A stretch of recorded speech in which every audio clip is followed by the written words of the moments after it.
Gaming news from around the world, from retro to the new Call of Duty, covering mobile, console, and of course the PC Master Race. It's Ben and Matt, they take it all on, cause you know you're listening to the Game Overcast. When I saw this come up in the document about it, and I had a little think about it, and I think that remasters are good. As long as it's not like you're doing a Sony where The Last of Us gets remastered every time there's a new console, or sometimes multiple times, and that's just stupid. I think if you're going to do a remaster, you should take an old game, not one that's been out within the last 5 years or so, and then remaster that. Like that, those sort of things, they work. Like it's what's a good remaster? What have I? Well, what have I played? Final Fantasy VII. Yeah, that's a perfect example. Final Fantasy VII Remaster. Yes, I know people might not like how the story's been changed or the other bits, but in terms of are remasters good or not, I would say that is a very good remaster, and that should be how they're done. But things like The Last of Us remastered version 56, I think it's just a cash grab at that point. Especially with Naughty Dog and the state Naughty Dog are in at the moment. But the thing is, like, because obviously I've got The Last of Us Part 2 on PS4, and obviously free upgrade or the £10 upgrade on PS5. There isn't that much of a difference, to be honest. So I don't know why they had to do it. Well, I have a pretty good inkling why, but money. Where's the money sound effect? A note to me when I edit this. Put the noise in. But yeah, I think there is room in the gaming pie almost for remasters, as long as they're not an obvious cash grab, because some of them can be quite. Some of them are just like not even remasters, but they just take the same game and just dump it on a new console. Like when you see all these, arcade. They say remasters, but all they're doing is they put like a fancy board around it or something, like things like that. If they're going to do that, that's okay, but you then can't turn around and charge full price for it, because that's an insult, really.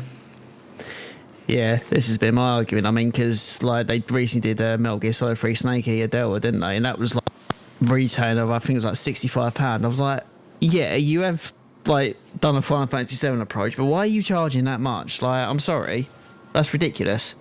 At least with Final Fantasy Tactics, it's under 40 quid at the moment, which I don't think is too bad. Yeah, like I think if they're going to do a remaster, and it's not like a full remaster. Do you know what? Even then, I think it should be a bit reduced in price compared to a full, brand new, like fully developed. Because most of the work's already been done. Okay, yes, I know you're going to have to make it look better, but like quite a lot of the stuff, like the planning and the story and all that, you've already done it. It's just, I don't know. But because I think like you say, Final Fantasy's 40 notes, like you say, so that's that. I would accept that up to 50 quid, which in itself is outrageous considering that was the price for AAA games 5 years ago. And now we're expected to pay, was it 80 notes? 80 clams? And I'm like I've basically stopped buying new console games overnight because I'm not paying 80 quid for a game. Like, I refuse. Oh yeah, I mean I agree with you. Like, well, that's what GTA 6 is going to retail in, 80, 90, I reckon. Yeah, the last game I bought for my PS5, I'm just leaning back in my chair now to look at my stash, was Elden Ring, right? And I only got that about a month ago, and because I wasn't going to pay full price, and it went up on Amazon for 20 quid, and at that point I was like, okay, I will buy this game. I have a you for wedding that. to pay for now. Exactly. I can't afford this. That's why I haven't bought a Switch 2 yet. As much as I said I want one, I wanted to get one in one of the other episodes. And yes, they annoy me, but I'm going to do it anyway. I can't do it. I can't justify it for what is going to be a Pokemon machine. Yeah, I mean, obviously the last game I bought was the Gears of War Master, but that was 34 quid. Couldn't complain with that, and I've got a lot of enjoyment. I just want to shout out the ice cream van in your background. I'm literally like, I did not take notice of it, and I'm recording. I'm like, are you taking the piss right now? Like, brother, all you can hear is do do do do when you're editing. Oh, for God's sake! And the best bit is it was doing it while she was talking, so there's no way am I editing that out. No, that's that's the joys of when you're trying to do a podcast and you're in a weird neighbourhood like that. So, yeah, that's fun. That is true. But yeah, no, I don't know the price of games in general. I mean, because I want to get the new Ghost of Yotei. That's like $62.99 that's come out, which is about the normal at the moment, isn't it, for a AAA title at least? Yeah. But yeah, I don't know. I think certain games I'll buy, like Final Fantasy Tactics, I will get hundreds of hours out of that because, well, I told you how much I played it on the Game Boy Advance. You did, and that is mad. Yeah, I found it recently. I opened up my old save file and it was over 1,000 hours. I really didn't have a life back then. Still don't now, but hey ho. That's my most clocked game. Talking of price of gaming, we're going to move into something that I found out recently. That was when we was originally creating the document for this this episode. This was breaking news to me. So much breaking news that I think I went into the WhatsApp chat and was like, Ben, you know you like it when I start getting angry. This is one of those times. This is one of those times. But yeah, Microsoft announced that they're raising the price of their Game Pass. So, yeah, I'm going to... I'll let you take away this one. I'm just gonna start this off with, fuck you, Microsoft. No thank you. And my Xbox is now going to be sold. I do not want this anymore. Fuck this noise, alright? He's stupid, right? I know it's stupid. I completely agree. It's ridiculous. $30 a month for a premium Game Pass. And if you don't pay the premium, you don't get day one release anymore. It's the fucking reason I bought it, right? No, I'm not doing it anymore. You can't keep squeezing money out of us for less stuff. It's shit, right? It was so bad that the website for cancelling Game Pass crashed when they announced it because it couldn't keep up with the people cancelling. I've cancelled mine. Get that off. I'm not paying that anymore, right? It's annoying because now I've lost games that I was paying through Game Pass, but there comes a point where it's like, this is not on. Like, okay, it's $30 in America. It's still 23 quid a month, right? That's a lot of money. It's a lot of nuts, right? So it works out about 276 quid a year for something you're not even going to own at the end of it. And I don't play games enough now to justify 276 notes. The only reason I signed up to it last time was to get day one release of Black Ops so I could stream it. And even that bloody blew up and didn't run, so I had about 2 months of...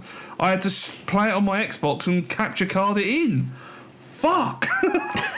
Thing is, because when this broke, I was reading up on it and I was like, there's no justification for it. Like, if you was getting other stuff, you're like, but even then, like you said, you're paying near 300 quid a year for what? You're never going to own the games. And Microsoft has just shot themselves in the foot, if I'm being completely frank. Like, what a dumb move.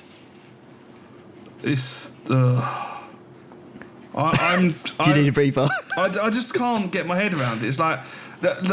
It's almost like Microsoft are trying to speedrun just driving Xbox as a brand into the ground. Like, it is ridiculous. Like, and the worst bit is that they're not even hurting for money. No. They're fucking making billions, right? And still they turn around and go, I'm going to put it up by 50%. Fuck you. How about that?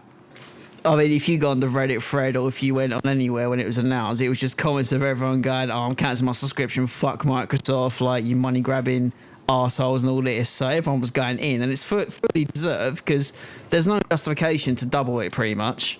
I'm going to... Well, I've cancelled. That's fact.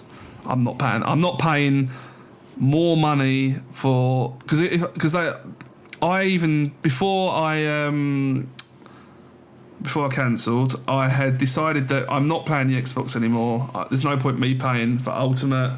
I'll get the PC only, and then they've hiked the price of that as well. And I was like, oh, what? Yeah. PC only one got hiked as well. Wow. So I was like, you know what? I cancelled so I'm not wasting money, and then you've just put it back up to what I was paying before. No. Thank you and good night. For the one game that I'll play for 3 months, I'll just buy the game. Or I'll wait for it to go on sale. I don't care anymore. I'm not paying that much money for something that isn't worth it. So I'm on Eurogamer as well, whilst we're talking about this. And they've got a poll on there. And the options, it's like, the question is it time to cancel Game Pass and start buying games again? So the option that's ahead currently is I'm cancelling Game Pass and will buy more games instead. It is funny though, because the second most selected option is I don't use Game Pass, not sure why I'm voting, but I'm glad there's an option for me. Love that. So that did tickle me a bit. But if we remove that, there's quite a big gap between I'm cancelling and no, I'm keeping it. What's the stats? It's so 30% for I'm cancelling and will buy more games, 17% for I'm cancelling and I'm not going to buy new games, 13% reckon that Game Pass Ultimate is still good value, and then 12% are saying that they're going to keep it but go to a lower tier. And then the rest is obviously I don't use Game Pass, not sure why I'm voting, but I'm here anyway. I love there's an option for that. So yeah, I think that this is going to harm Microsoft in a big way. I think they've upset a lot of people with this, and the fact that enough people went to the site to cancel brought their cancellations, like the support site, down. I don't think it's looking good.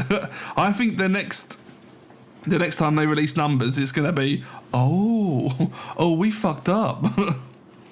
Well, the fact that the website crashed from the amount of cancellations, surely that should be alarm bells going, oh yeah, we done fucked up, guys. But they won't backtrack on it. Oh no, of course not.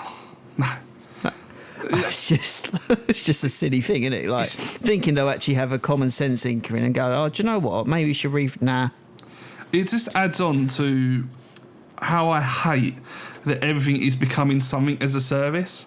It's always like, you've got Netflix. That started off as, that's really worth it. That's actually really good. Like, what was it like when it first came out, $5.99 a month or something? Yeah. And it was like, you got all the film, it was great. And then it's like, we're going to make it more expensive.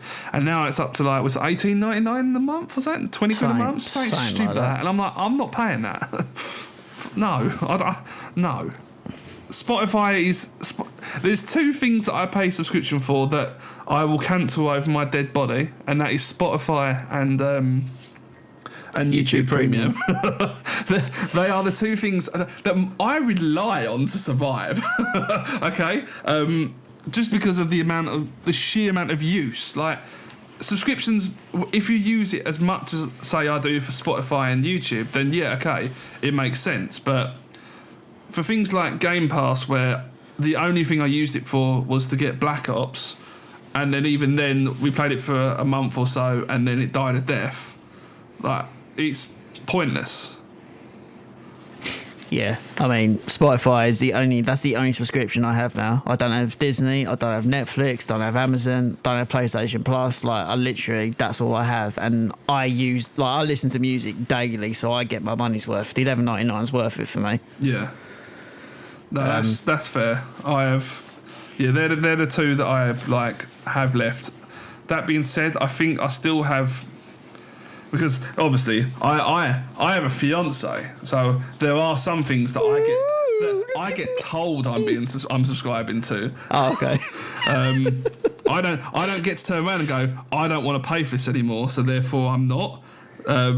I get told, yeah, that's great and all, but I watch it, so therefore out comes the Shut card. up, pay for it. Yeah, Sit shut in up. the corner. Shut up, mate. I just want to point out that for all legal reasons, I am joking, and if Gemma is listening to this, don't worry, I'm signing up to Disney Plus soon. I'm sorry. Do you know what? I'm legit one day expecting to record to hear the door go like that, and she's going to go, "What'd you say?" and slap you around the head or something. I think you're about to get a beat down for imitating her voice like that. Oh, yeah. I think you. I'm sorry, Gemma. I didn't mean it. I was supposed to take a piss out of stocks. But yeah, I think this whole world of everything being subscription is gonna, like, everyone only has like finite money, so eventually we're gonna get rid of things, like, and then people are gonna lose out. So I don't know. It's just very, very frustrating, very upsetting. I think Microsoft is going to sort of come out of this as a loser, which was kind of, it's funny because the original title of this segment, which Gaming news from around the world, from retro to the new Call of Duty, covering mobile console